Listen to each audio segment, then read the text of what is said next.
that it's going to be equitable? Yes. Thank you, Fred. First, I'd like to disagree with Mr. Munga as far as ranking is concerned.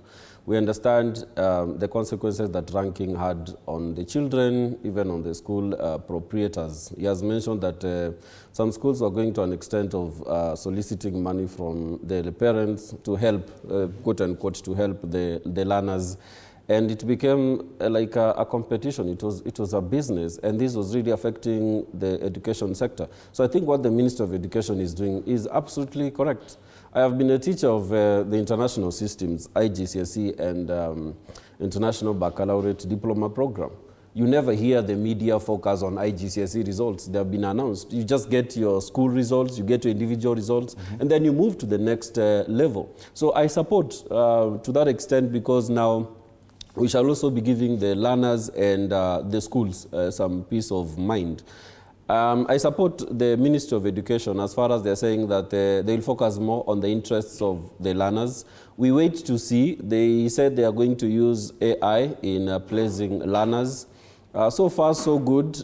There seems to be no transparency on what is happening. We shall wait for the final products. But if a learner is going to be placed based on his interest, for me, I think that is the best thing, because in the past, learners were being shepherded towards a particular direction. So we should be able to recognize and appreciate some of these gains that are coming as a result of the competency-based curriculum. So if the Ministry of Education is going to really implement what they are saying, they consider the interests of the learners, regions, that's a good thing for sure. Okay. It is a new thing. Yeah. The disparity between public schools and probably private schools, and those especially in urban areas, is now even more pronounced. Yeah. There are serious challenges when it comes to funding for public schools. Now, CBE is resource heavy. Mm-hmm. You've just talked about the fact that quite a number of private schools have already been able to go steps ahead in as far as having proper resources for children. Don't you think that CBE now will become an even bigger problem in as far as, because the understanding is that education is an equalizer. Yes. But with this disparity, is indeed now a bigger problem than before? Actually, the problem with CBE is all about funding. CBE is one of the best types of curriculums that you can never think about. Competence-based, skills are equipping the child and leading the child towards the direction the child should go.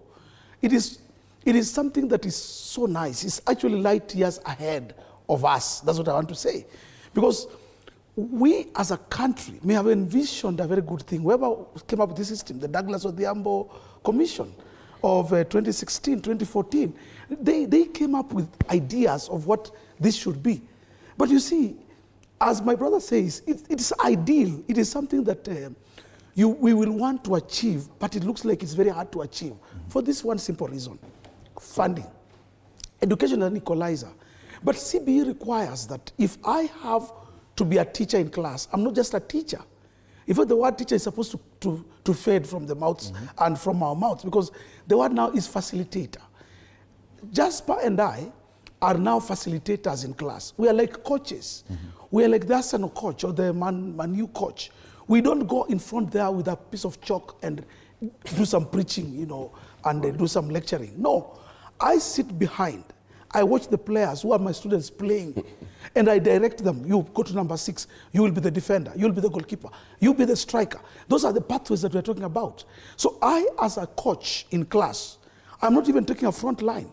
I'm actually seated off the line and watching my players, who are my students, play the game. And as they play, I'm able to identify the different talents of every child and be able to place them in the direction, the pathway that they should take. Now, most of us in public schools, we have not yet been trained in that. We have come from a system of 844. That's what we went through. That's what we know. We've not had enough retooling, trainings, to change our perspective on to bring being a lecturer to being a coach. Our mind is more still about lecturing and preaching in class. Then again, what makes even the other schools now, the private schools now, to start doing better than the public schools? And I've been in both scenarios. The private schools deal with smaller classrooms, and they're able to adapt very quickly to know what's happening. They're able to do research faster than we in public schools. We in public schools, what we do, we have these bureaucracies. We have these small issues that affect us. For example, we are still fighting about confirming JSS teachers. We're not so sure if they should be interns or should teach. That alone is a cog in the whole system. Okay. Then, after that again, we don't even have the labs. We don't have the materials. We don't have the... They are telling us to teach our children to swim. How do I teach the child about a swimming pool when they've never seen one?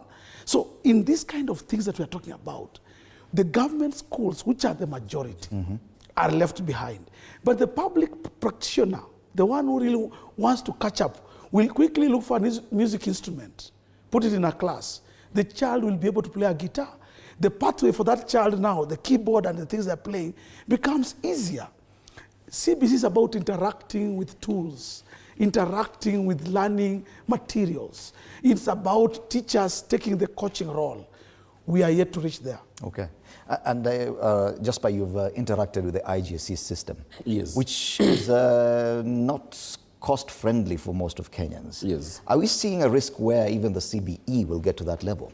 That once private schools specialize in that, then achieving the desired outcome for CBE, yes, will have to force parents to look for private schools because of the serious challenges in funding? Absolutely, absolutely, Fred. Within the Ministry of Education, there is the Quality Assurance Department, which is tasked with ensuring that the schools meet the standards that are set out.